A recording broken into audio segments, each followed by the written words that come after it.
Почитувани, Комисијата за одбележување значајни настани, личности и празници на одржаната седница донесе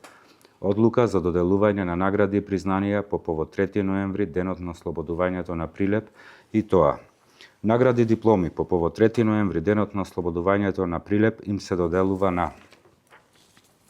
Владимир Ѓорѓиевски, репрезентативец на Македонија во билјард; доктор Билјана Консуловска-Гверовска, автор на научни публикации од областа на земјоделството, агроекологијата и тутунопроизводството;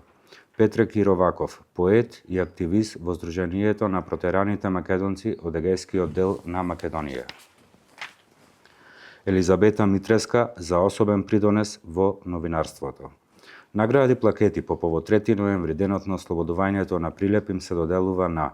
Сдружение на граѓани Извиднички одред Феникс за јубилејно постоење од 10 години; Интеракт клуб Гимназија Мирче Ацев Прилеп, млади ентузијасти со вреднување на солидарност и хуманост; невладина организација Hand til Hand, Кралство Шведска, за хуман и општествен ангажман во здравствената заштита; Народен театар Војдан Чернодрински Прилеп, 75 години постоење; Микросан Прилеп, 35 години постоење. Награди за животно дело по повод 3 ноември, денот на ослободувањето на Прилеп, им се доделува на Јове Магдески, постхумно за особен придонес за фудбалот во Прилеп, и Рубен Скорубин, основоположник на неоромантизмот во светски рамки. Благодарам.